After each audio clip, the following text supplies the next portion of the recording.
complicate life. Business is simple.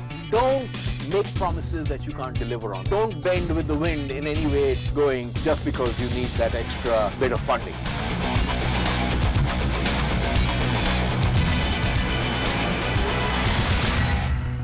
You can always trust Pramod Bhasin to say it like it is, and the man speaks from experience, both as a CEO and as an investor. Now, Pramod's built India's largest business process outsourcing firm from one crazy idea to a billion-dollar venture employing almost 60,000 people in 15 years. And as an angel investor, he's funded over 15 startups in the last decade. Now he's focusing on his next entrepreneurial outing, a for-profit venture simply called Skills Academy.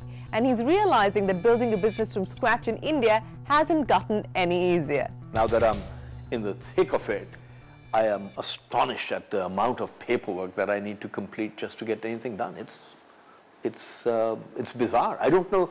I'd love to know, where does this paper go? Who looks at it? There must be a giant warehouse somewhere in India with, billions and billions of photocopies of paper lying there. And how does it anyway give you assurance that someone who wants to beat the regulations isn't going to do it anyway? They'll submit whatever paper you like. Pramod's mantra has always been to keep it simple, whether it's drawing up a business plan or making an investment. He's been angel investing as part of the India Angel Network and independently for the last decade. Pramod admits to having made some early mistakes, and here's what he's learned from them. I worry that in India we're following the same route that we all followed many years ago, which is India has a huge middle class who are all going to go out and spend a huge amount of money buying all kinds of stuff. So, we're going to all take off. We've heard this movie, this is, India Opportunity Rerun Part 5, right? And I think I worry about that, is how big is that market really? How much will people buy? To what extent will these applications survive at a price that is profitable? So 3 questions Pramod always asks. Does this business have a competitive differentiator? Is the entrepreneur passionate enough? And does he have organizational building capabilities? So what I always look for is an idea that one has some differentiation today in terms of how it will stand out in the marketplace.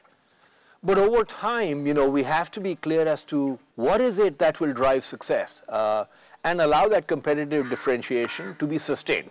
In fact, most people think once you've made the product, you're done. You're not. 20 other people can then figure out how to make that product. And by the way, once you've made the product at a certain price point, I can virtually guarantee that somebody else will come up and make another product at a cheaper rate. So then what are you going to rest on? It can't just be the idea. It has to be on execution. And within execution, what is it going to be on? 2 is passion. You need an entrepreneur who really has staying power. And that staying power has to come from passion. It's not just about stamina. And if I may add with passion, your own willingness to make a bet. So they want the salary, and they want the equity, and they want the business, and they want funding. It's not a nice way to say it, but it's true.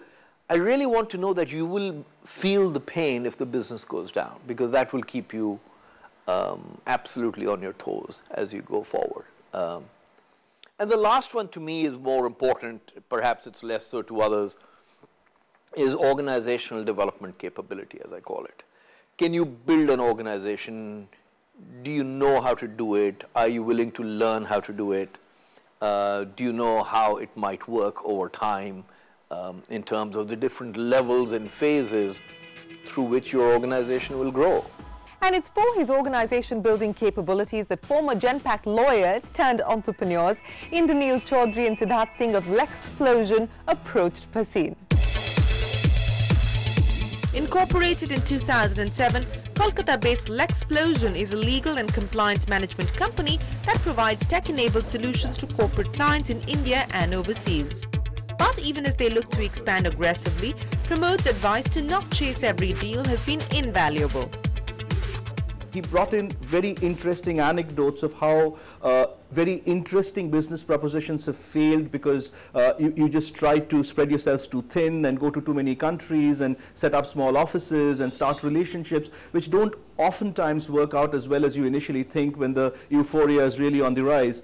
The other, quite obviously is that he's a very, very well-connected, well-networked person, and while we do not expect him to be able to introduce us to every person that he knows, we believe that if he sees a value proposition in what we are doing, there is an opportunity for us to be able to, go and meet people who we otherwise would not be able to.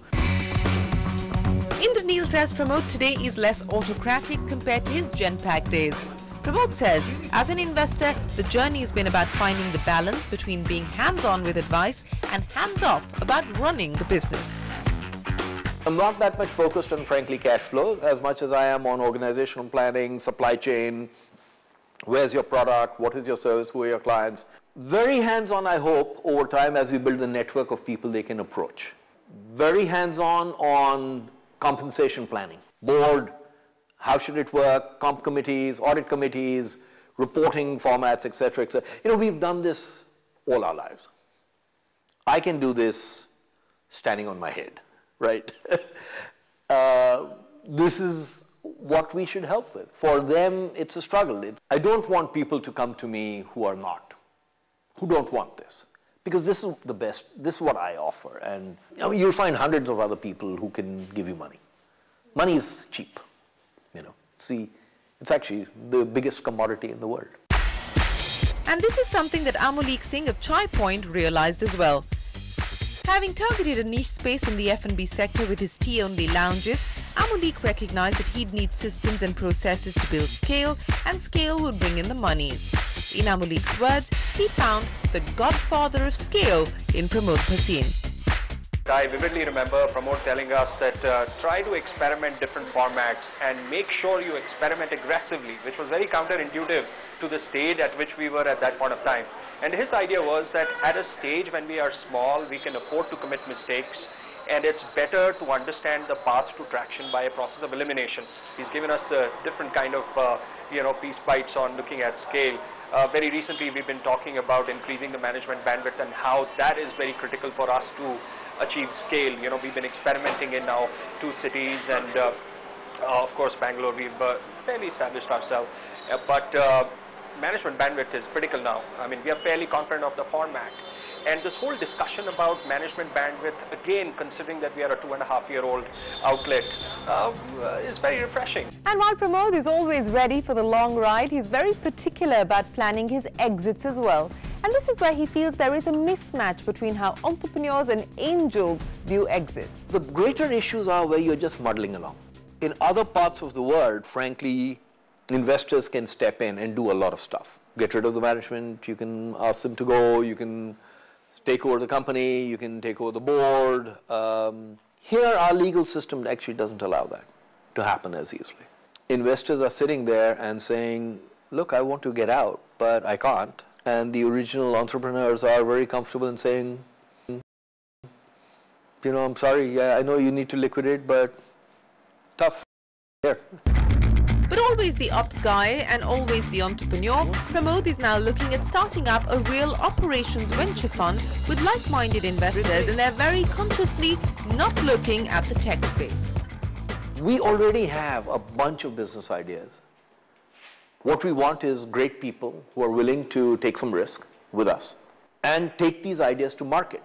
I don't want to be called an incubation. That's not what we are about. And by the way, most incubators that I can see are only in the tech space, where 2 people on a computer can create a product. Great. But in healthcare, you can't do that. And you need infrastructure, you need space, you need markets, you need manufacturing alliances or partnerships. You can't do it just like that. So I don't want to call it an incubation. But it's a real operating venture fund, where our operating capabilities can come in real time to help companies take great ideas to fruition. A lot of other funds work with ideas coming to them. We hope we will have as many ideas where we're looking to bridge it, match it with a team which is willing to go to market. And I hope we can do it. if an idea isn't working, don't keep chasing that dream. The market will decide, the customer will decide.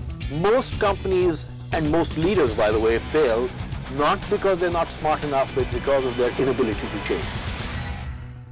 And it seems to be a real sign of our times when investors start talking about putting in big money into cash-intensive businesses.